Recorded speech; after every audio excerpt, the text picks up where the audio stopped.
Hello and welcome and hello. Hey, how are you, JJ? I'm doing well. How are you doing, Megan? I'm doing great. Fantastic. As you can tell, I have this gold on my shoulder, and it just made me think about how I'm better than you in literally every single aspect, especially because I'm a champion and you're not good enough to ever be one. And you suck. That's why the championship is in this household and not in yours. I'm gonna love when you get out of college and life just kicks you in the balls as hard as possible. just like squarely in the female balls. Just bam, just right there. Well, thank you guys for joining us. Apparently, Jamie's taking the night off. We do have his progeny here. The tyrant is known as Megan. I, of course, am JJ and Austin Reddick. I feel like, Megan, if you're going to sit in that chair, you got to wear the crown. I don't know where it is. Unprepared. Yeah. Well, in that case, you have to wear the Mark Stradamus hat for the rest of the show. I don't know where that is either. JD was not fully committed to this bit. A real champion only needs their goal. They only need their goal. Let's be honest. This man works full-time job and does like 85 softball things. He's like, fuck this. I'm going to go take a nap. Okay, well, you're welcome. You can bow out anytime. It's totally fine. Gracing you guys with a true champion's presence. I hope you guys enjoy the show. Not you, JJ, but I hope you enjoy the show. And JJ just keep sucking. Thank you for stopping by. Doing such a great job for that Christian university. I'm sure she's definitely a full role model for all the priests over there. So, oh hey, it's Jamie. Look at that, guys. Hey. Hi. Wait, but she tripped at the finish line. She can't leave the belt. She's got to walk off with it. I know. But she wanted to make sure it was present on the show because she knows how important it is to the show. So I'll put it back up here in a little bit. Well, thank you guys for watching. Thank you for joining. And thank you for listening. We do appreciate you guys giving us some of your time for whatever the fuck that was. Again, I am JJ. That is Jamie. Down there, we have Austin Reddick. We are Total Spotfest. We do this every Wednesday night, around about 10 o'clock Central Standard Time. Usually, thank God. How about us have an actual like 2 weeks in a row with a normal-ish time slot for Dynamite? It's a godsend. What a time to be alive. Crazy, right? Like you just probably 100% just ruined it because they'll probably announce they're having a 5-hour show next week. I think there's some more threes coming up before too long. Yeah, oh yeah. Well, the one right before Forbidden Door for sure. Yeah. Well, for Forbidden Door, I can see. I mean, both the NHL and NBA are not on the Turner networks, so I mean, that's helping, you know. So, we'll see what happens. If this is your first time visiting us, give us a big thumbs up, give us a like, give us a heart on the screen there. We are sluts and whores for hearts on TikTok. Absolutely. Davies put it out there. I'm gonna let you guys know for 50,000 heart. 50,000. That's a lot of hearts. He's gonna show appreciation to our show sponsor, Dubby, which, by the way, get yourself some Dubby. Go to w.gg, use the code TOTALSPOTFEST for 10% off. He is going to do an actual bump of Dubby. Right here. It's there. Dibby, this is not an illicit substance. This is just an energy drink powder. TikTok, please don't ban us.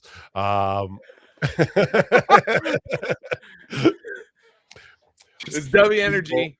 Got a little scrolling disclaimer at the bottom that just keeps repeating. This is not drugged. I'm not responsible for JB. Yeah. If it happens tonight, I'm going to like panic mode trying to like get this. I need to make like an overlay to like cover our ass. I would probably have to do it off screen, you know, just for safety measures. But make sure you can at least hear probably the pain. I come back and like you guys can definitely because I think that falls under. Well, but I think that falls under TOS simulation. There is what that would fall under. So, Clint, what's up, buddy? I haven't seen you in a hot second. Clint, okay, so for you guys, I need to give you a status report on our boy Clint. Clint had surgery on his arm a while back. It is not progressing like he wants because it's nerves, and nerves just do whatever the fuck they want whenever they want. And then on top of that, just to sprinkle in, he's tweaked his neck real bad. So bro. Yeah, he's. Oh my god. Here's out to you, Clint. Best, wishing you all the best, bro. If you guys feel for him, you can always go to w.gg and use save yourself 10%. Oh my god. But in all seriousness, Clint, get back. much love to Clint, and we do appreciate all you guys for watching, so especially those who are here every week like Clint is, and yes, most definitely. Well, that's a downer. How was you guys week? How was you guys week otherwise than that? It's been long, but had a fun week of pro wrestling out in Denver for Triple L over the weekend. Got to see Lacey Lane wrestle Dark Sheik. First time seeing Lacey Lane wrestle in person. Damn, she's good. We had seen her pop up on Dynamite, I think, a while back and doing some stuff with AEW, but she can move. Is she still going by Lacey Lane? Yes. Oh, I believe so. Because I thought she had her Fed name was it? Oh, that's right. They changed it to Kiana something? James or was that Casey Kenzo? Let's see what's up, man. I don't know. They use their NXT name generator and they all sound the same. So I couldn't tell you what it was.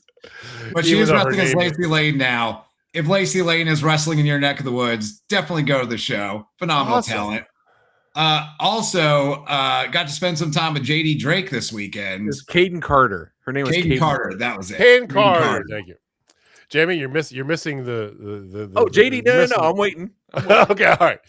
So I had run into JD on a show before. Absolute nice guy. But he wrestled Dak Draper Friday night, which was great. And then and Royce Isaacs Saturday night tore the house down. Wow. I can imagine. That Triple L, it usually takes them a while to release stuff on YouTube. There's like a match every 6 weeks or so gets dropped, but what's up, BJ? Eventually that match will be available on the internet, and I highly recommend going to watch it because, JD Drake and Royce Isaacs was flames. Jimmy wants to ask the question, did you bring up him at all? I did not. I did not. So for those who don't know, we'll just go ahead and start this. This is Spotfest lore right here, y'all. Spotfest lore, 100%. This was still in our infancy of our show. We decided to make the trip to go see All Out, and it was awesome. It was 2022. It was a one. It was one. It was one. It was like it was the first All Out after COVID. We still wore masks. We had to wear masks in the stadium still. Not around it. It's in the stadium. Yeah, it was 2021. And then they did this whole show, like pre-show, that was hosted by the Wingmen. So like we had all of them there, and JD Drake was there, and like met JD Drake, like, hey, what's going on? And he's talking about barbecue. I'm like, Kansas City barbecue is far superior. And he's like, oh, fuck no, blah, blah, blah. So him and I, basically, we are cutting promos on each other in front of all these people. And I'm just like, this is the greatest thing that has happened to me at like a major promotion thing. It was great. Go ahead. You undersold that, sir. Okay, so first of all, the side party was one of me and Jamie's favorite parts of this whole thing. It was amazing, right? You had the guns in a dunk tank, and it's like you really like walking, rubbing elbows with all these wrestlers the whole time. There was a ton of people out there. It was fantastic, right? So they're going by, and because literally like 2 days earlier, JD Dunn said something on Twitter about ranking barbecues, and gave it kind of like a side boots, kind of side eye to Kansas City. So in passing, Jamie stops and because they're walking, literally the entire Wingman walk right past us. You got Peter Avalon's Cesar, JD, and Jamie just, hey, these guys go, and Jamie just kind of picks out and says, Kansas City barbecue is infinitely better than Carolina or whatever it is. Yeah, it's Carolina. Stops dead in his tracks. They're going to the fucking stage where Max Caster is doing dirty jokes and shit, right? Dirty raps. He stops dead in his tracks, and these two, literally in the middle of everything, just start getting into each other. IRL. I got Leva Bates over here, just kind of like, stop it, you know. Marco Stunt's like, what the fuck is it? It was amazing, and then that led to the Twitter beef. So you undersold the piss out of that, Jim. Okay, well, I appreciate, yeah, because it was literally like in the middle of the fucking day too, like everybody, and like boom. There's like 30, 40 people easily around us just watching the show. It was hilarious. It was so great. And then afterwards, like we dabbed it up, and then like we had the fake, we had the heat with each other because like I hit him up on on the Toll Spotfest. Tried to do an interview with him, but at that point, AEW would not let me talk to him unless I went through AEW, whatever. But we just kept in touch, and it's like, hey, anytime you're in town, barbecue on me. I'm going to show you how great Kansas City barbecue is. Mm-hmm. Well, a full calendar year later, he's in town for Journey Pro at that brewery, right? It was him, it was Workhorseman there, and like that also had Carly Bravo. Same show. Yeah. It was a great show. That wasn't actually that was the one that Luke Langley looked right at Jessica and told her to fuck off, and it was like the greatest moment as a parent. Like she was giving him enough where he yelled at her, and it's like yes. But we met, we ate at Gates, and he was underselling the shit out. It's all right. I'm like, dude, this is the best fucking sauce on planet Earth. He was kind of like playing the whole thing, and then you gave him the spicy sauce, and he's like, "All right, this is good. I got it now that I got the goods." It's like all of a sudden one sauce fixed everything, and he's like, "Okay, I'm on board with it. It's good." It's like, come on, bro. I would have known that story, I would have mentioned it over the weekend. I thought you knew about it, so damn. We definitely have told you that story before. It's possible. I have been a part of this dais for like 3 years now. It's possible it came up in the past. I just forgot. Oh no, you've heard all of our stories. It's just there's 100%. Yeah. But yeah, that was our JD Drake story, or my JD Drake story. Amazingly, it's always me who stirs the shit with people. Amazing. Figure out where how's that possible, right? Speaking of shit stirring, just before we move on. Texas barbecue clears Kansas City and Carolina. It's not even close. So okay, keep that in mind. Okay.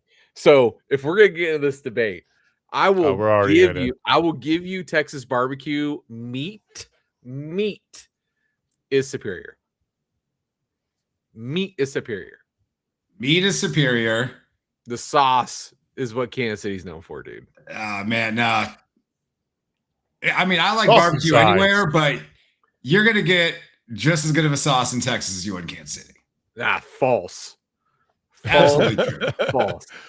Absolutely true. But here's the thing. You can't go to like a chain or anything, or even any like brick and mortar restaurant, really.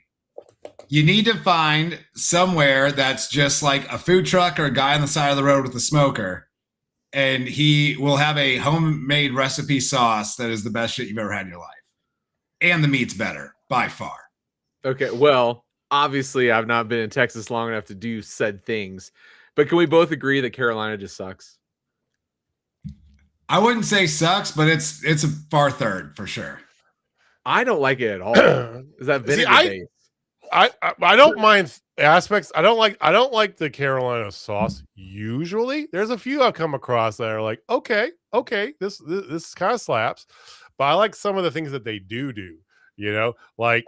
You said doo-doo. I said doo-doo. For example, coleslaw on a sandwich, which is permeated into Memphis and Kansas City.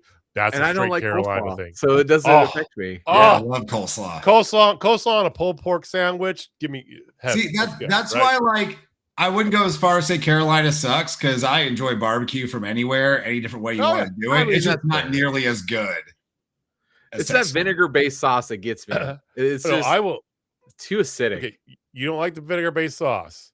100%. Have you ever had Alabama white sauce? Is that code for sex? I was going to say, that sounds like an innuendo. Alabama barbecue is known for for white sauce. It's I'm gonna use mayonnaise. that on my wife tonight. You want that Alabama for it. white sauce? No, they don't do ketchup or molasses base. It's mayonnaise based. I am not kidding. That is good. I can't get down with fucking Alabama white. No, I can't. That's just. I have yet to come across a barbecue sauce I didn't enjoy. Dude, you just gave me material for days. You're just welcome. so you know. Like I can That's what I'm here for. Work this in. Like even Bubba Ray Dudley can figure out a way to talk about it in some kind of dirty way. Oh, good. Oh, man, I already forgot. Oh, Bump and Dubby. These are the bits on this show going forward. These Bump and Dubby. These are the bits. Oh my god.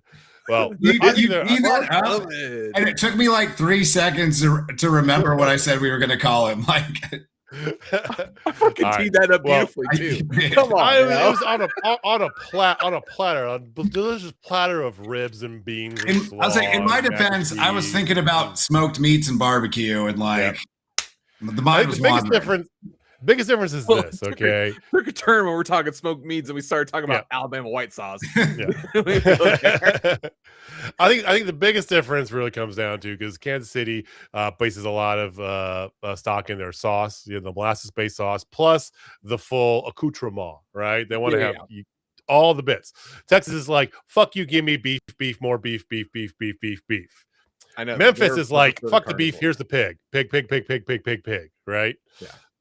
And then Carolina's we're gonna be zigging with it. We're gonna do vinegar and coleslaw and shit. Let's go.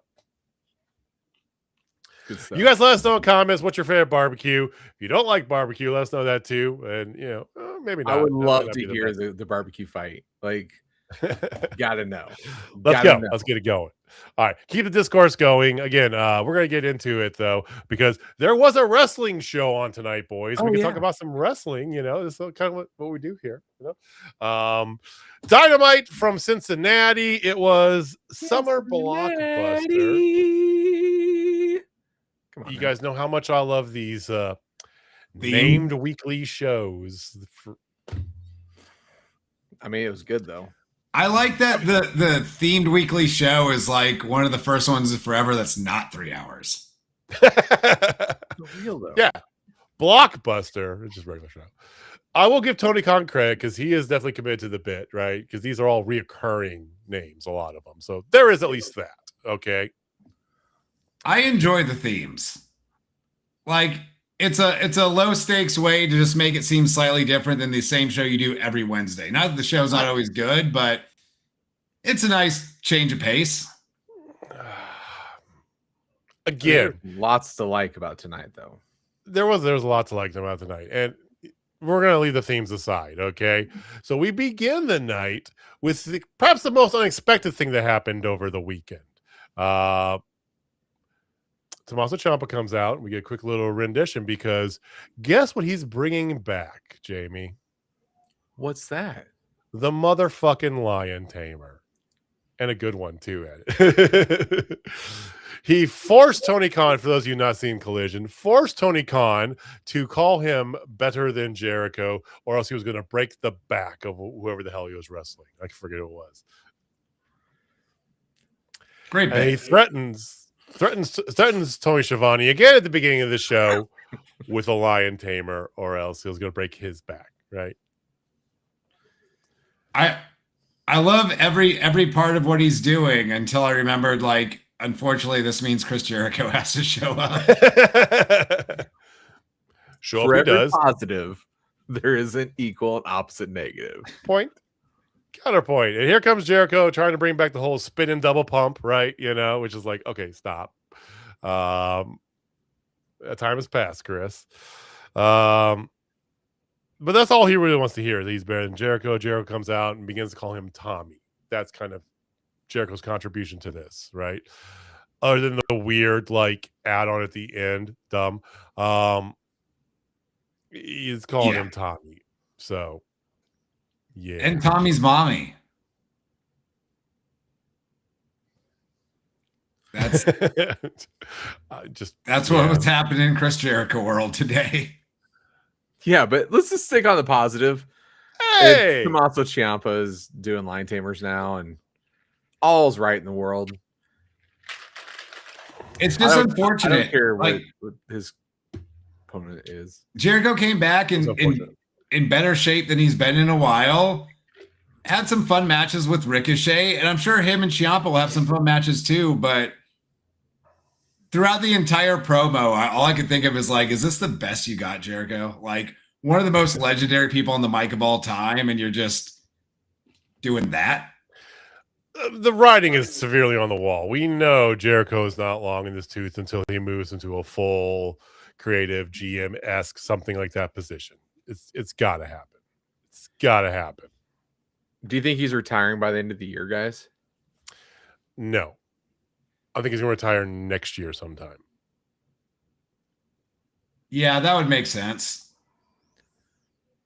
Because, I mean, like I said, physically, he still looks fine. Like, he can still move. But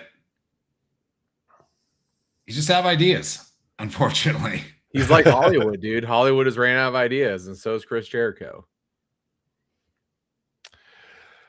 What we have run out of is Stardom women in the Owen Hart, because Saray not medically cleared. That hurt my heart. Yeah, hurt herself over in Japan. So there's that. Yeah, she was supposed to be cleared, and she was cleared, wrestled, and re-injured it. Which meant maybe she shouldn't have been cleared. Let's be honest, okay? Maybe the clearing there and the clearing here are two different clears. Yeah. Not what you want, for sure. No. We'll get to that. The women's match in a little bit, because you do have your first Kevin Knight and Don Callis promo. Yeah, met by Andrade. Okay. The more I see this, the more I like Kevin Knight with Don Callis. Right? I thought it was a good idea. Now I think it's an out-fucking-standing idea. Yeah, it's great because he's not getting lost in the shuffle of the Don Callis family, which was my only concern. Like, I thought it's a great, any heel you want to get over, put him with Don Callis is going to work. But I was worried when you've got Okada, when you've got Kyle Fletcher, like, where's Kevin Knight going to fit? You got Andrade. Where's Kevin Knight going to fit in that? But, man, he's front and center. Yeah, I agree. I was a little worried that he might get lost in the shuffle like so many of the other people. But honestly, I feel like they've done a great job, especially recently with the newer members and showcasing them. Obviously, you had Kyle and Kyle Strong, which is absolutely great, keeping him in mind. But, I mean, like Mark Davis, they've been showcasing the shit on him. Andrade, you know, since he's been he came back and they've been doing his thing, which face turn incoming. I mean, he's on his way out, right? Yeah, I think easy. So we all agreed last week that Kevin Knight was the right play. It just was the wrong execution, right? And then today, nailed that point home. Well, we've seen this through the Don Callis family so many times, right? Mark Davis, like, what the hell they're doing? Elevating Kyle too soon to the title picture. What the hell are they doing? They're all the right plays. We just, got to let play out a little bit more before we start making some of these snap judgments. But hey, that's also kind of what we do here. So there's that. Like, subscribe, follow. But it's also AEW they've earned the benefit of the doubt where they do something and you're a little confused by it or you're not sure. The follow-up usually delivers either way. It seems to very rarely be like a hard turn towards something terrible. It always ends up working out. That's true. And, you look at the whole Don Callis family. I mean, it's Okada. He lives in his own, he could do whatever the fuck he wants, right? Kyle Fletcher's basically on the same level as that, right? He's independent of kind of any other stories they got going on here because it doesn't matter, right? The second he comes around to the front, you're like, I'm listening. Andrade's on his way out, right? This is all part of that exit strategy, obviously. So, yeah, it's fine. First match of the night, about 20 minutes in, was Moxley versus Shane Taylor for the Continental Championship in John Moxley's hometown. I believe the venue they were at's part of the Rock and Roll Hall of Fame, if I'm not mistaken. I don't know. It's really rad, though. No, Rock and Roll Hall of Fame's in Cleveland. Oh, is that what Yeah. it was? Okay, I'm Yeah. trying to figure out what it was because it wasn't. I don't feel it was right downtown because when he came in, they're like right next to the Bengal Stadium. I don't know enough about Cincinnati to know where anything is, but it was a rad Yeah. venue for sure. I've never Cool been venue. to Cincinnati, and I'm okay I with that. me neither. Same. But no, so continuous of kind of what they've been going on here for Collision this past week, and John Moxley match insert here, right? For what it's worth, it's kind of good to see Shane Taylor on the main show. Yeah, it was. Great wrestler. Very underrated wrestler, right? Well said, sir. Yeah. Yeah. I worked with Shane Taylor a bit down at Booker's back in the day, and Nice. he also used to just work the door at a bar we would go to regularly at the time when he was living in Houston. He's That checks. one of the nicest guys you'll ever meet. But yeah, it was great to see him on Dynamite. The thing is, I'm glad they're getting some rub here. Box, of course, wins, and then out comes Shane Taylor Productions to beat up everybody, right? I don't feel I'm glad they're getting a rub too, because I feel like it's such a good stable in a company overwhelming loaded with. We've had this talk many a times, Jamie, but just coming from out the nose full of fucking stables, right? Mhm. It's such a good faction that they have there. It's a great idea and concept, the Shane Taylor Productions, right? There's a little Nation of Domination in it, and it's just it's got an edge to it. It's really cool. And of course, they're taking us back to Collision. They're going to have a 5-on-5 street fight Hell this yeah. Saturday. I think my favorite part of all this was Trish Adora just beating the brakes off Marina Shafir with a kendo stick. Dude, she was too. Like, Oh, I love me some Trish Adora. Like, I would like to see more of her on TV. dude, she was beating her like she owed her money, dude. It was awesome. Ooh, welcome in Tokyo World. Yeah. welcome. Quick back look at Mercedes Moné, okay, who they're still propping up as a heel.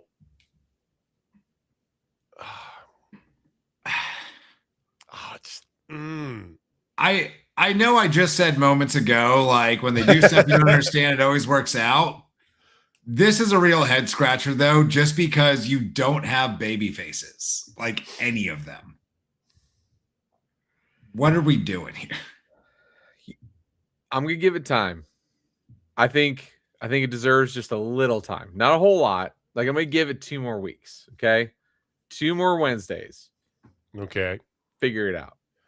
we're gonna hold you to that. Are they gonna magically create a top baby face in 2 weeks?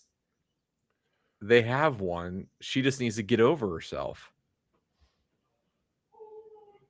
Which one are you talking about? Mercedes. I know. Yeah. He's referring to Mercedes making the full turnover. I don't think she's. There is nothing to indicate she's turning face soon. And if she did within 2 weeks, then why didn't you just do it when she returned in the first place, which would have made more sense? Because they need to bring her back acting crazy and stupid like always. And then next thing you know, somebody's going to be beaten up by a kendo stick that, she had some kind of ties with. Like, she might have beat him. They have beef with somebody else, whatever it may be. And they're getting the shit kicked out of them. And then next thing you know, she comes and makes a save, and that person talks to him backstage, a backstage segment, and it's like, you're not that as bad of a person as you think you are. Blah, blah, blah, blah, blah. And then, like, she has that moment of realization, and then she becomes babyface. Easy. If I had the Mark Stradamus hat, I would put it on right now and just say, none of that's going to happen. Well, no shit, Sherlock, but a boy can dream. Oh, my God. The fact that they blundered it because they could still have her have an edge, and through this tournament, she finds her facedom, right? But they completely shat on that last week with the way that she wrestled a little bit, but especially after the match, the way she acted. And then she took the Owen Hart title belt, and that's what she has on her, the current Owen Hart title belt that they're competing for. Yeah, like if she was just cheating a little bit in matches or something, that'd be what. But she is just like locking on submissions for 10 minutes on broads after matches. Like she is as heel as you can be. So it does not seem likely she's doing a 180 anytime in the near future. Maybe her and Hazuka put on an absolute banger, which they're going to. And afterwards, they shake hands and hug it out. I could see them shaking hands afterwards, and then she's going to pull her to the mat and lock in the bank statement or the Monet maker, whatever she's calling it these days, and hang on to it for 10 minutes. I love the fantasy world that Jamie's in. Let him be there, okay? I'm just going to say, when this shit happens, I get to tell both y'all I fucking called it. We both hope you're right because it needs to happen, but it's not going to. And the problem is not Mercedes. Like, great that she's back. They really needed that star power, but they don't have any baby faces now. Don't know what to do with that. No. Well, something also that doesn't have any baby faces is the Don Callis family. You get your second, now this time in front of the crowd, Don Callis, Kevin Knight. Kevin Knight's starting to get a little bit better on the mic, just a little bit better. Yeah, again. Class. Yeah, well, he's that's what the Don Callis family is. It's promo class. Let's be honest, okay. He says that first of all, everybody should still be upset. They should not be upset at him. They should be upset at Darby Allin because Darby Allin's want to let him down. They also should be mad at Speedball for breaking up Jet Speed. Classic heel swings here. Just knocking it out of the park. Kind of like anybody going up against the Royals does lately. What is up with them, man? How can they be so bad? That is sorry. It's easy when you have a piece of shit GM who uses analytics and makes their manager put in their lineup. Magically, it sucks. Yeah, it's magically horrible. Take math out of baseball. Then he calls out MJF again, pinning that. Out comes Darby. Him and Darby fight. There you go. So, hey, Darby's back, guys. Yay. That's former AEW World Champion Darby. That's correct. That's correct. Jamie's favorite wrestler. You know what? Honestly, all right. Like, we have to start a heartathon because it's kind of low right now. We got 2,000 likes right now, right? We get up to 5,000. I will say 5 nice things about Darby Allin. 5 nice things, one for every 1,000 likes. Okay. That's fair. Okay. So TikTok, bring it. And then you know what? We're gonna also put the challenge out there on the tube. So for that, you all need to put in a comment about Darby Allin. Like any comment about Darby Allin. Could be negative, could be positive. I don't care. Just a comment. If I get 10 of those, I'll say it. So we need 10 comments on YouTube or a total of 5,000 hearts on TikTok. Let's go because we all want to. I'm tapping my screen. Okay, we're gonna get this going. Hey, Mark Briscoe versus Pac was your next match. Mark Briscoe is having a very ominous conversation with Tony Khan ahead of time. Something's going to work for him. We don't know what that is. But then they come out and do a Mark Briscoe versus Pac match. Thank you. That was a good time. Oh, it's good fun. Good fun. Briscoe, of course, does get the victory. And then he calls out MJF in a very extended long pause because he calls him out right before a commercial break. I really appreciate the pause because right before they went to commercial, I was thinking if Briscoe calls out MJF and his music hits a second later and MJF just walks out, like it just seems like MJF is just waiting back there for him to call him. I like that there was a whole commercial break. Okay. And I like to imagine MJF was chilling in catering, eating some pizza or something. And they're like, hey, Briscoe's talking shit in the ring. And it took him a few minutes to get out there. Logic. You know, I want to knock on your logic because that's what we do here. This was an appreciation of logic. I feel like Jamie, though, I can't on this particular instance. Yeah. I wish I could say something smart ass right now, but I got know, nothing. we're like, boys. God damn it. I got God nothing, damn it. guys. He Bubba Dudley'd us. Oh my God. Oh, the Bubba Dubby. Bubba Dubby. So MJF out in the crowd. Out in the crowd. Because he finally appears because eventually Briscoe says that he has a direct path to the title shot. So of course out comes MJF and he's like, no, you don't, you stupid hick. There's not a chance in hell. I'm not giving you a shot. You don't deserve it. You don't earn it. Blah, blah, blah. All this stuff. Oh, by the way, I got money. I hired people. Jay Lethal's newest faction comes out. It was the Lethal Twist. Jay Lethal, Blake Christian, and Shotty Lee Johnson. Okay. In matching tracksuits. So there's that. Yeah, sure. But they come out and try to jump the Briscoe, who eventually the conglomeration comes out, and there's all that. So as MJF's backing out and going up the ramp and leaving, he lets him know that he is not the boss, but he went and talked to the boss. Tony Khan outranks him, and Tony Khan has agreed and given him a match at Forbidden Door. It's going to be a 6-on-6 tag match. And if Briscoe gets the victory, his team gets a victory, he gets a title shot. Oh, by the way, it's in a steel cage. Thoughts on 6-on-6 steel cage match between Briscoe's faction and MJF, whoever he pays? Is there going to be 2 rings? I know. I was thinking No. one guts because let's go for it. No, unfortunately, I don't foresee 2 rings coming out there. Because 6-on-6 in one ring with the cage on it is very cluttered. But if you go 2 rings, now you have 2 rings for the whole night, which can be kind of odd. I would rather they do 2 rings if they're going to do this 6-on-6 cage match, but this was not on my bingo card of potential main events. MJF versus Briscoe, I thought there was a chance they were just going to run that there. 100%. My thing with this is it would be really weird if his team wasn't the conglomeration plus like one guy.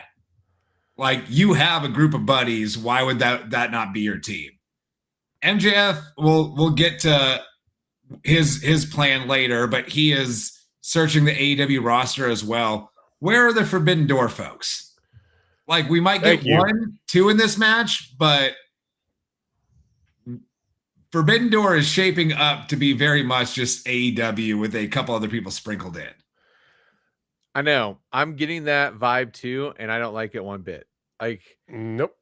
If they're gonna do this right, at least in my opinion, it would be Briscoe, Orange Cassidy, and then Mystico, somebody of that nature, Tomohiro Ishii, because he's part of the conglomeration, and New Japan. And then, Desperado. Like, let's just go. Have a little fun with this, right?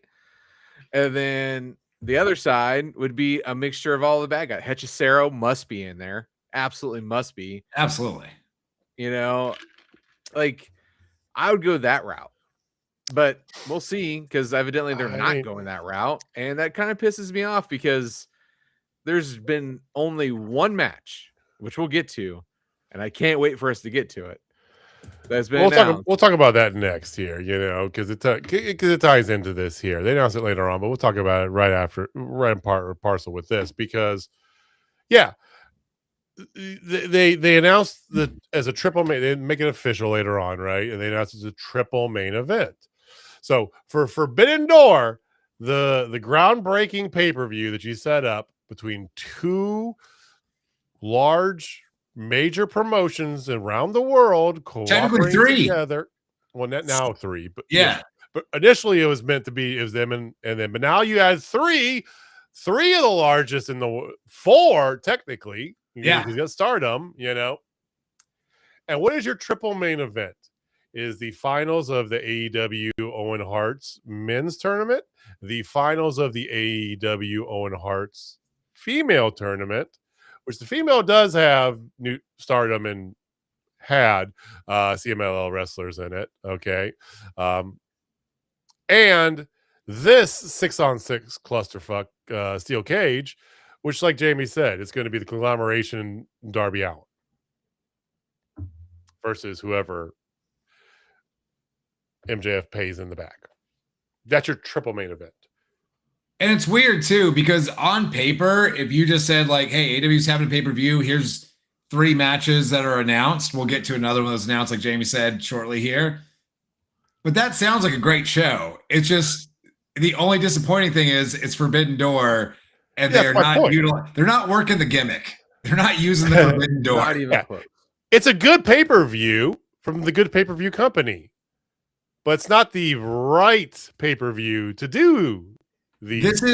This is WWE getting rid of the 4-on-4 elimination matches at Survivor Series all over again. Like, you keep the name, but you got rid of the gimmick that made the name what it was. For what it's worth, you get a quick little video promo showing one Mr. Zack Sabre Jr. a little bit later in the show. And he's not just putting a challenge out there. He's calling out his challenger.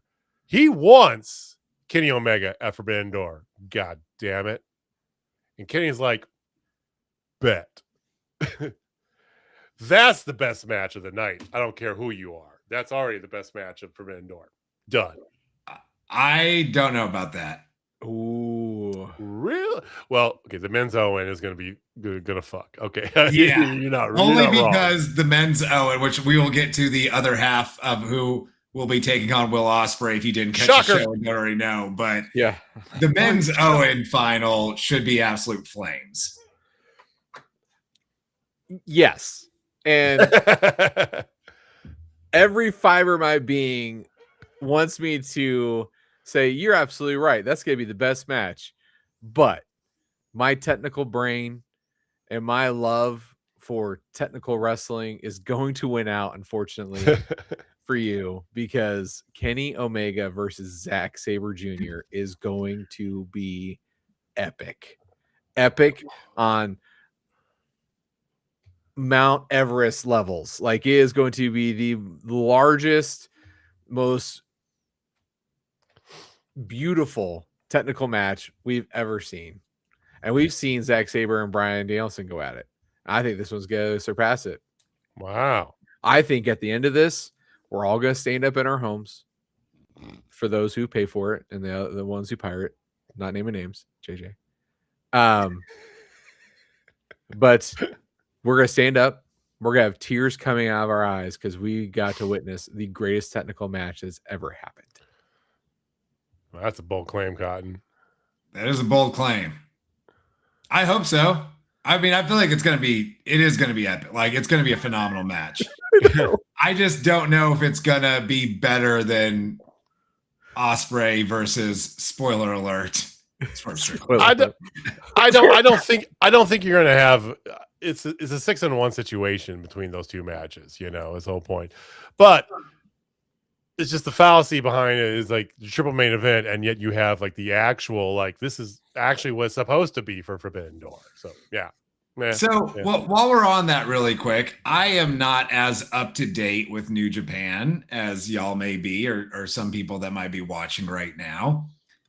Outside of Zack Sabre Jr., who from New Japan would y'all like to see on Forbidden Door that isn't regularly in AEW?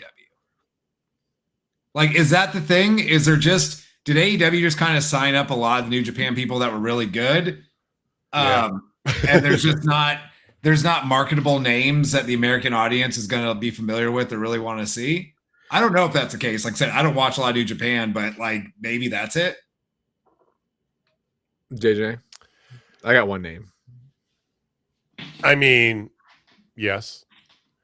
New Japan is having a bit of a talent, I won't call it a crisis at the moment, but a overarching talent / storyline reset. We'll call it that. They're very much along the lines, and not in the same breath, but similar from the look of it, of 1994 WWE. They're in their new generation era. I might have to start tuning in. That's my favorite era of wrestling, so I might have to start watching. They're trying to adjust to it. Yeah, they're trying to get there, But yes, they had a mass exodus of a lot of their top talent, mostly to AEW. Jamie, Suji, I just want to see Suji. He's the man. I don't necessarily want to see like Callum Newman, because he's the new IWGP Heavyweight Champion, and like he's kind of got. I like Newman though. Empire. Yeah, I do like Newman though. I'm looking at their list here of what they got. I don't think there's time to put this together. I mean, we've got 2.5 weeks or so. I wouldn't mind seeing Newman and Mox at Forbidden Door. That would be fun. I would like that. That would be a good Forbidden Door match. That's a fantastic tie-in with Ospreay as well, too. Ospreay did have a little promo where it showed him last week, and he was hugging it out with Alex Windsor, and giving credit to the Death Riders, for helping him get here. And yeah, I think that would be really, really cool. Yeah, like I think Mox versus anyone from New Japan or CMLL is a good last minute. We didn't really work the Forbidden Door gimmick. Let's get somebody else in here kind of match to throw together. And that's the other thing too. Who on the show is from CMLL right now? I mean, nobody. Yeah. Like, I imagine you're getting Mystico against somebody at some point in time. Who is co-signed with AEW? Yeah, he is co-signed, so that's and only. He's also signed that's the forbidden window. It's not a full door. It's the forbidden window. Triple signed. Okay, so yeah, he's everybody. He's currently the tag team champion with El Desperado. Okay. And why are we talking about why has there been one fucking thing about tag team wrestling right now? Seriously. We're getting the Dogs versus the Bucks on Collision. What about the rest of them? Why don't we get FTR versus Desperado and Desperado and Mystico? Something like that. I don't know. I just want more tag team wrestling. Same. People have been shitting on tag team wrestling too much. Thank you, Fed. But anyway, I'm getting all fired up now because I'm like, AEW got hot and trot with it there, and they started making all this big stuff, right? They gave Cage and Cope the titles. Young Bucks are back. FTR is doing FTR things, right? You get the Dogs in here, I mean, I saw a funny tweet today.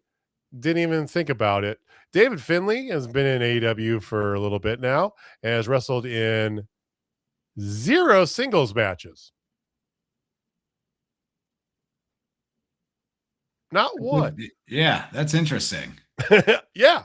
But I guess they do just keep sending the Dogs out as a group against whoever needs some heels to fight any given week. So that's a whole nother topic that you know what Forbidden Door needs to save the gimmick and bring this all around? Rio with the pipe. That, but also a casino gauntlet match. Okay. Ooh, that is a good way of like, okay, hey, it's 2 weeks out. We forgot to book the international talent. Casino gauntlet time. Let's throw them all in there. That would be great. With some stakes to it, like whoever wins can challenge for any belt in any of these promotions. I like that. I really like that. That would be rad. Because then you get something. How cool would it be if like Mystico wins and then magically on a Wednesday he shows up challenging for the TNT title and wins the thing? I'd be down for that. Good with that. Or somebody wants to challenge for the IWGP title at Wembley, right? Tony Khan, I know you watch. We've talked about this. There's still time. We can say we are fixing Forbidden Door for you. We're fixing the pay-per-view that's going to absolutely slap based on what's already been. I mean, it's gonna fuck. We know this, but it's not fucking in the right way. It's missionary when we want doggy. We got to hit with some of that Alabama white sauce. Got to hit with that Alabama white sauce. Yes, that's callback, y'all. I literally was getting ready to go there. Well, seriously, like, okay, so no, I think pay-per-views are like pizza. Bomb idea. AEW, they're like pizza. Even when they're bad bad, ones are still they're good. still Yeah. really Still good. pizza, yeah. Never Okay. really had a bad pizza. Yeah. Speaking of which, there was a women's match next. So with Saray out, Sky Blue's quarterfinal opponent is now Maya World, who, if you didn't know, they decided to drop the very sad story of her past week in her life on live TV about her younger brother passed away. And it's just like, wait, what? Yeah. It's like, bro, what are you doing here? Anyway. My brain is so stuck in pro wrestling mode that as soon as they announced that, I'd seen that go around social media. As soon as they announced that before the match, I was like, oh, wait, she's winning this shit. Yeah. Yeah. And guess what? She did. Good for her. It is good for her. I think it's good. It's nice. The match itself was fine. I do like her winning there. Giving her a little something, right? Trying to push it out there. We know the Sky Blue's not winning this whole thing, right? So I don't. Yeah, I like Sky Blue losing, and I imagine the plan was Sky Blue was going to lose to Sari in the. Is that how you pronounce her name, Sari? I assume Sky Blue was going to lose to her in the first place. I like the story of Sky Blue entering the Owen and them kind of teasing over the last week or two, like, hey, the winner of this gets to fight Tekla for the title, and then losing in the first round, because I want Sky Blue and Julia Hart to just kind of be like the bumbling goons a little bit for Tekla for a while. They kind of are. That's more fun than we have serious title aspirations and we're gunning for the top spot. So I really enjoyed this. I mean, Julia Hart is in the first qualifier for the TBS. Oh, goddamn! What's the match name? Survival of the Fittest. Survival of the Fittest. Yeah. Yeah. Thank you. She is in the first qualifier for the women's Survival of the Fittest on Collision. I could definitely see her in that match 100%. I mean, hell, I could see her winning it hypothetically. I don't think she's making it in. I think she'll make it in. She's wrestling Persephone for the spot to get in it. That's the only, like, I saw that matchup and then Sky Blue losing tonight and was like, I wonder if Julia's going to lose that one too. Well, she could win for sure, but I hope Persephone would. I want to see him do more with Persephone. Like, we need new blood, new faces in the women's division. Like, Maya World winning here was big. Let's get Persephone a win into that Survival of the Fittest. Completely. Well, there are some women who we aren't far away from potentially seeing in AEW, right? I think would add a big boon to their women's division. I said my piece about Zoe Stark before, or whatever she's going by now. Kaylee Ray. I definitely think we'll see Kaylee Ray in AEW. Who popped up on an indie because she doesn't have a non-compete because her contract expired. So that'd be a nice little face to see. And make her a face. She could be a face. They need him bad. So we'll see. So Mox did a little promo, Ospreay did a little promo, and basically gets you to the main event. So after all said and done, Swerve Strickland, Brody King. Y'all want to see a dead body? Let's go, right? This was fantastic. And we've seen these guys go at each other in the past. Never disappointed. And lather, rinse, repeat, boys. I don't know how else to say it. This year might be like the greatest year of Dynamite main events they've had so far. We're only halfway through it. Seems like week in and week out, Tony Khan's like, hey, sickos, enjoy this. And we do. When was the last bad one they've had? I can't think of one. Honestly, I mean, I know they've had one, but I just don't remember because they've been on a heater lately with their mains, and this one did not disappoint. And that heater included like 6 weeks of Darby Allin matches. I was just going to say all the Darby Allin title defenses. Well, okay. So there was one. Okay. So he did have some absolutely excellent matches. Then he did have that one dud when he did his usual Darby Allin match. Well, that was him and Brody King. Yeah, that was it. Other than that, fire. And even that one was still a fun match. Just not as good as the 5-star classics they're trotting out every Wednesday night. Oh, I know. Him and Tomasso, unbelievable, right? Him and Kevin Knight, hold my beer, right? Mm-hmm. Last week. And then now this week you get Swerve and I mean, just and they're not all the same flavor, right? It's kind of like barbecue, okay? There's some Texas barbecue one night. There's some Kansas City, and it's both just is outstanding. No matter how. Sometimes they hit you with that Alabama white sauce. Play your cards right. Oh my god! I can't believe you never heard of Alabama white. I can't believe you never heard of that. Okay. Nope. That was the show. So we are full steam ahead for Forbidden Door, starting to get things lined up here. As I said earlier, they got the triple main event, right? Zack Sabre Jr. and Kenny Omega, not just tease, just straight up, boom, we're doing it. Here you go, right? We'll see where they go with this. And remember, there's a pay-per-view in between all this, too. Oh, we did miss the one little fact. By the way, we teased it earlier. MJF paid the Don Callis family. Flat out. Yeah. They're like, oh, whatever. They're like, that's a lot of money. Apparently enough to buy a boat, money, you know. My favorite part about that is that means in canon, MJF just travels with a briefcase full of cash in case he needs to bribe somebody. Because like he didn't know he needed 5 guys until like 10 minutes before. We had to have that briefcase ready. Here's $500,000 just hanging out in a briefcase. Here you go. Kevin Knight and him did approach each other. Kevin Knight volunteered to be on his team with the stipulation that afterwards he gets a title shot, should they win.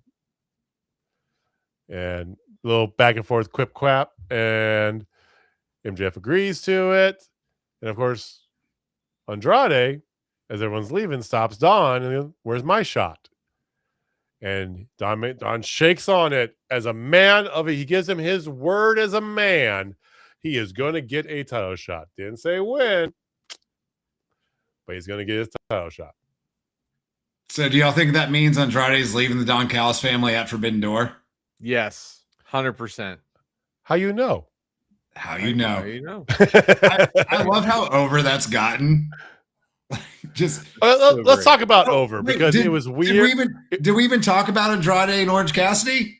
No, we totally skipped over it. Absolutely, we 100%. That was like the best match of the night until the main. Yeah, I mean, it is. There's our thumbnail for a reason because not only did how you know start weird, super over, weird again to now over. Leo Rush, to his credit, this man has been on the Leo Rush train from day one, no matter what we thought about it. But he is getting over. You heard that crowd chanting him when he was doing the weird selfies. Told you.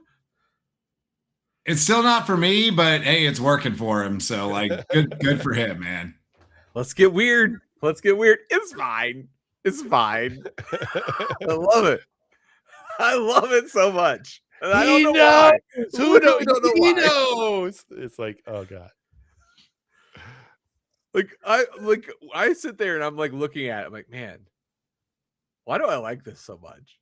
I can't give you a legit answer. Cannot give you an answer in the realm of reality. Like, I don't know why, because typically this shit just gets under my skin. Like Luigi Primo, can't stand him. Gets under my skin. But this shit, I'm marking out. Well, the reason you like it, Jay, I know the answer to this is because there is a modicum of horror base to the gimmick. Maybe. I mean, yeah. He's dripping in black goo from his teeth. He comes out to this spooky fucking, like entrance music and with smoke and like the black and white, forest, on the okay. this is this is like Jordan Peele horror, straight up.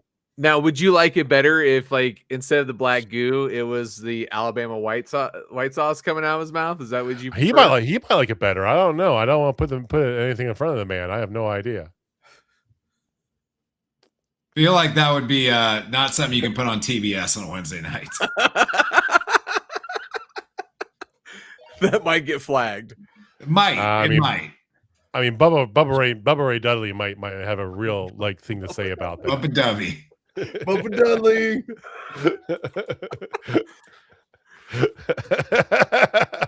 I could do this all night, folks. Oh shit! But the match itself was fun as hell too, man. It was. I mean, it's Andrade versus Orange. What do you expect? I just now noticed because I saw last week how Roddy's got the shirt that has his picture on it, a black shirt. Yeah, Kyle's picture shirt. Ishii has a shirt with it. Literally, the entire conglomeration now has basically senior class photo shirts because Orange has the white one and they all have black ones. Well, his is sideways too, so you can put his sunglasses on. No, but he wore his old school shirt. The he did. Shirt Okay. Yeah.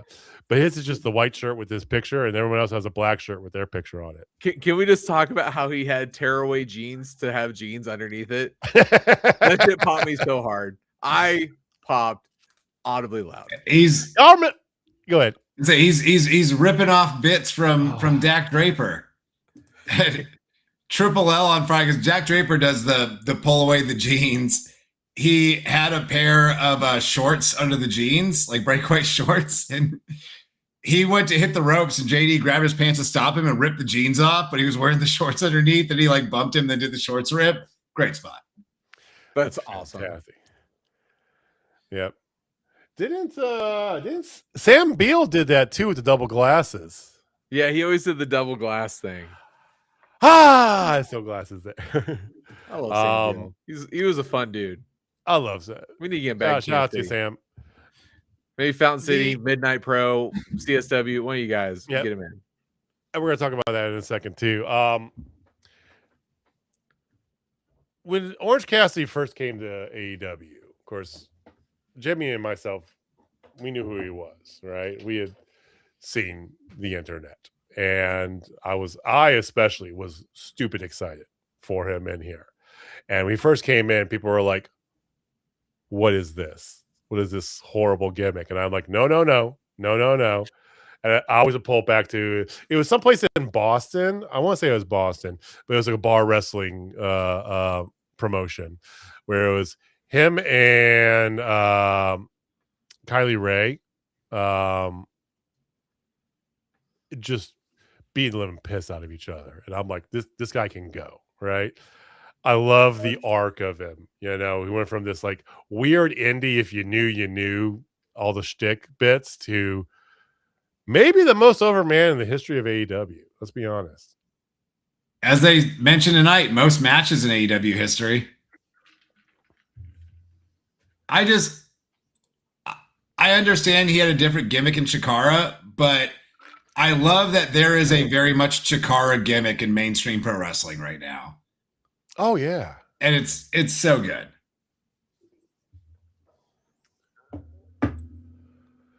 All right, so somehow we skipped over all that. Somehow, apologies. Anyway, yeah. So Forbidden Door is coming together. We'll see what we got going on here. We do have the first semifinal next week, Mercedes Moné. We'll see if we got 2 weeks to see if Jamie's prophecy holds any weight. But let's shift gears slightly. You guys been watching anything in the Fed lately? Nah. No. Yeah. Well, I did catch NXT last night. Looks like Tatum Paxley's getting called up. Poor thing. Mm-hmm. Yeah.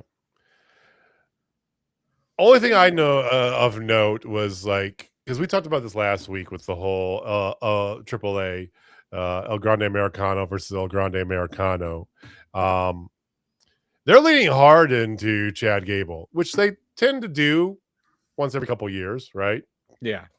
Give him that moderate push where he's not actually going to get pushed, but you're going to think he is.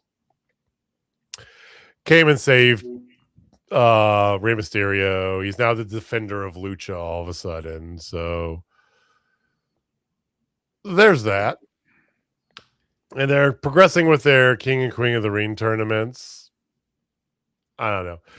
Ever since what they did with the Obafemi stuff, I don't even want to give it that still just pisses the fuck out of me. There's nothing particularly appealing. And like, look, if you enjoy WWE, great. But as someone that would very willingly watch, if there was anything that seemed worth tuning in for, I'm drawing blanks on that company right now. Like, there is just nothing that seems exciting going on, which is unfortunate. They've got a super talented roster. Like, just do something fun with them. And they're over in Europe where the crowds are hot as hell because they get to see like one show a year, right? Yeah. Stupid chanting soccer fans, basically, in a wrestling arena. And I can't even bother to turn it on because they're just like, they're doing nothing.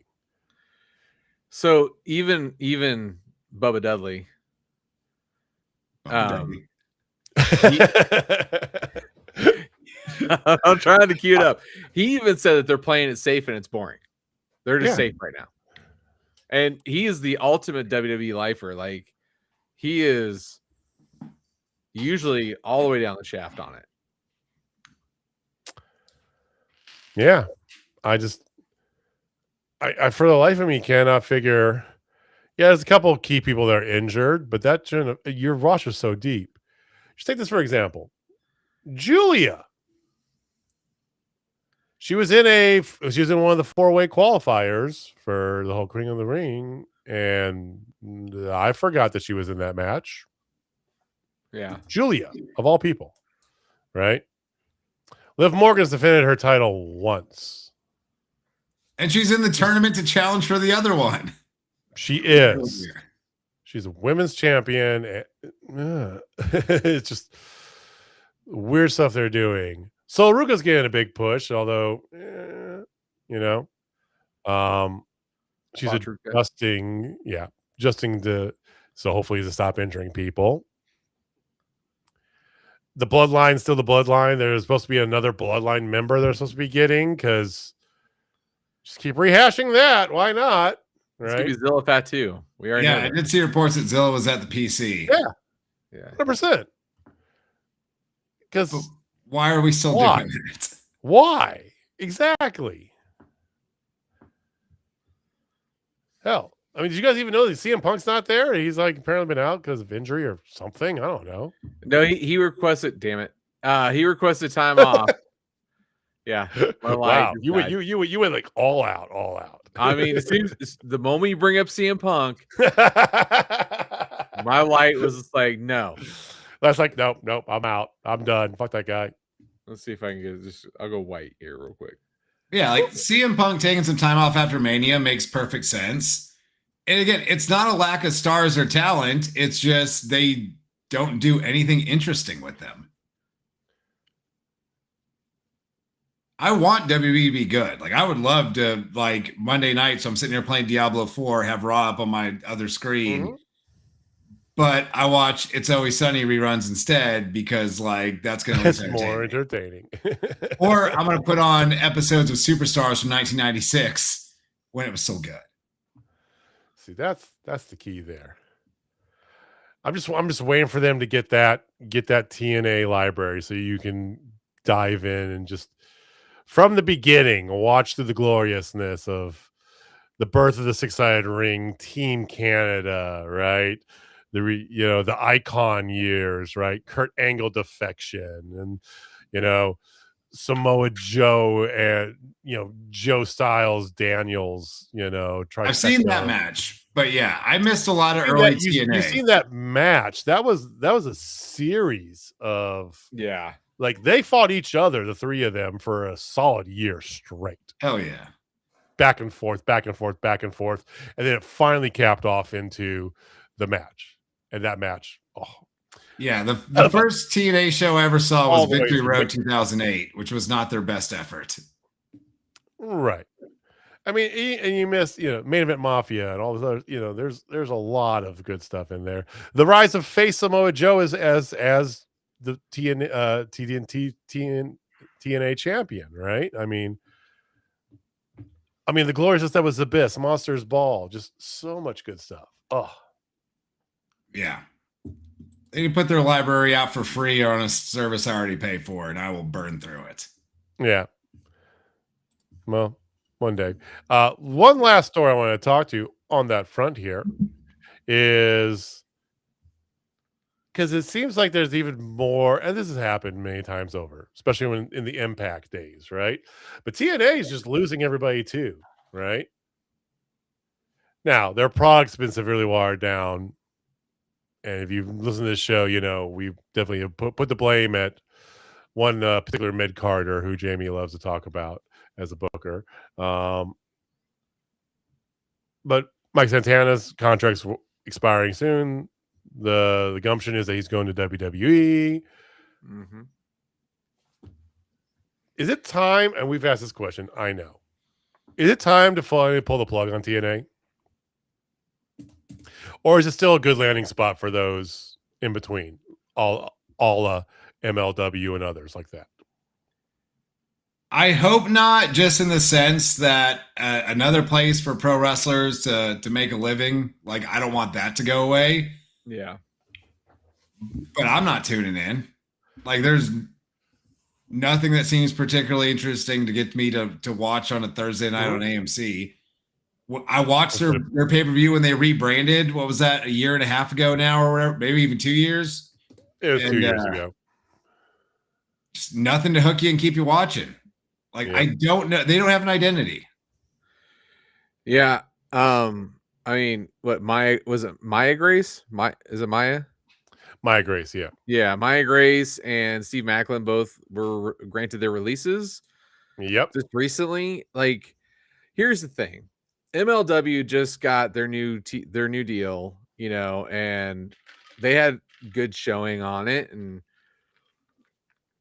MLW is trying to make a push to be number 3. I know there were certain people who for 88 weeks think that TNA was going to be the number 2. But that guy's on. So I just don't see it. Like, they need to have a dynamic shift, and they could, because they do have the talent. Their women's roster solid, but right now there's nothing there that is like, ooh, I can't wait to see that match, or ooh, I can't wait to see that. Like, I just don't have that there, and all of their good talent is in the Fed now. Like, seriously. Yep. I think Maya Grace could end up in AEW or New Japan or Stardom. I think that'd be great for her.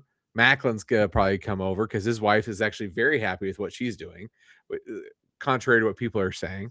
She's very happy doing Ring of Honor. So just come on over. I mean, Ring of Honor only needs a better distribution to be better, right? You could even take Ring of Honor and what they're doing and take the old school NXT approach, right? Which they're still doing production-wise for the current NXT, which is a weird mishmash, right? But take the old school NXT approach for like how you shoot Ring of Honor. I mean, they do that occasionally down in Dallas. They do those little like runs where they'll do like 2 weeks. They'll film like 5 shows, and it just needs better distribution. I actually went and, like I told you guys I was going to. I checked in because I figured, the Broken Hardy universe, the Hardys versus the Righteous in this like secret garden match. How was that? You know what it was? It was a no DQ match or a hardcore match, whatever you want to call it, in the ring with like some flowery rosary shit wrapped around the ropes. Yeah. You go from the final deletion to this with this gimmick. And like, I feel like that's TNA's opportunity to be interesting and entertaining, is do weird off the wall shit that the other companies that's aren't what really gonna do. saved Impact. If it wasn't for I mean, even fucking John Cena, Jamie, you remember that interview? Even John Cena was like, "You gotta check this fucking shit out. Look what Hardy's doing." I mentioned John Cena. I'm sorry. See, now you can't see me. But even John Cena was just like, "Look at this." But that was the thing that saved them, unbeknownst to them, because they were so in the red. They were just like, they didn't give a fuck. They're like, "Hardy, do whatever the fuck you want. We don't care, right?" So he's like, "All right, give me a production crew. I'm gonna do the entire show at my house. Or I'm gonna do this really weird stuff that I've been doing." They're like, "Fine, fuck it, whatever," right? And it brought them from literal collapse to a viable option again. Yeah, and you've lost that. You lost that edge. The whole TNA or the NXT infusion's been killing it. You know, not in the hey, we're killing it. You know, it's been killing the brand. You know, and I, as an old school TNA fanboy, I just want to put out its misery. Right? Yeah. We've all had dogs we've had to like say goodbye to, and you got to make that call, and it's time. All right.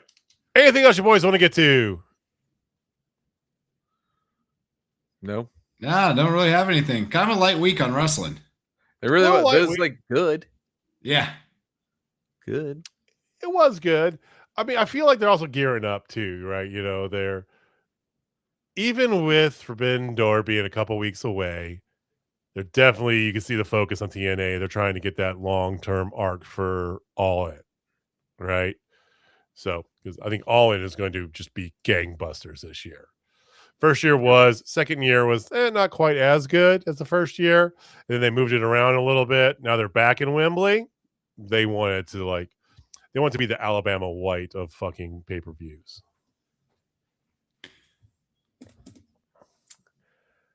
We need to send someone, if only we had the funds for this, to All In Wembley, just to walk around interviewing British folk and ask them if they know what Alabama white sauce is. So we need to figure it out where all of us can go. Tribute. So we need to figure this out where all of us can go to a pay-per-view or whatever.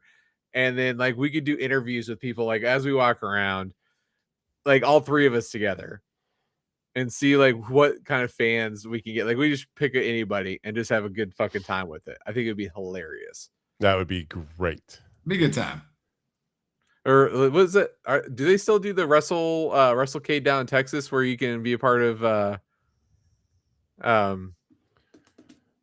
That's not always in Texas. That floats around. I believe that's around okay. WrestleMania. Yeah, because like we could be in there as press or whatever. Like, you know, the press row. So WrestleCade is the one they do around Thanksgiving every year out in like North Carolina. Okay. What's the one that it's not WrestleCon. It's the big one that they always do where they always have a media. I think WrestleCon is something they do around Mania. I know what you're talking about, but I can't remember. Starcade. Starcade. There it is. I knew something Cade. They don't do that one on a regular, reoccurring basis. It's random. If it's in Philadelphia, I know where we're going. Hell yeah.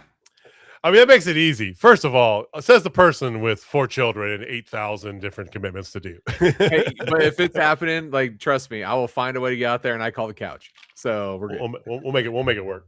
Or wait, you got a guest bedroom. I call the bedroom. I was saying you can call the couch. We have a guest bedroom with a nice guest bed. No, he already called couch, man. You got it. No backseats. No backseats.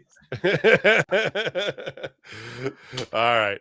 Well, thank you guys for watching. Thank you for listening. We appreciate you guys giving us some of your time here tonight. We'll be back next week. Same bad time, same bad channel. Again, if it's your first time visiting, we do this every Wednesday, approximately at 10 o'clock Central. Hit that subscribe button. Hit the follow. Give us a thumbs up. Give us some likes. Hit the bell. Let you know when we go live. Spoiler alert, not always on Wednesday. Coming up in July is the next Fountain City show. It has been announced, at least a date and venue. Yes. Back at the old Kansas Hall. Guitars and Cadillacs. Sunday, July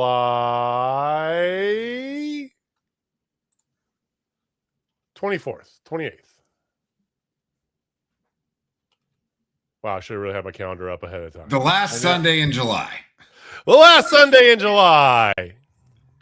26th. I was right in between there. Yeah, 24, 28, 26. Yeah, which is great because I'm going to Dollywood that next week. So Nice. But we'll have more on that coming up here. But we do, Jamie and I do the live show for that. It is a Sunday matinee, so it's going to be no excuses. It's going to be fantastic. If you've never been to the old Kansas Hall of Current Guitars and Cadillacs, it is a phenomenal place to go watch some live pro wrestling. Come and join they got cold dinks.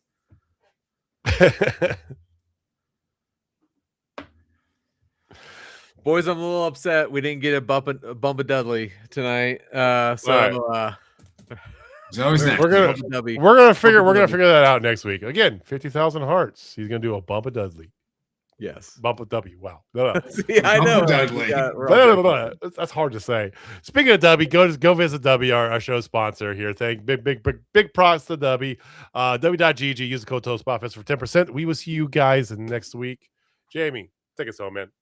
All right, ladies and gentlemen, if you're not down Toll Spotfest, I got 8 words for you. Hey, baby. You want some Alabama white sauce?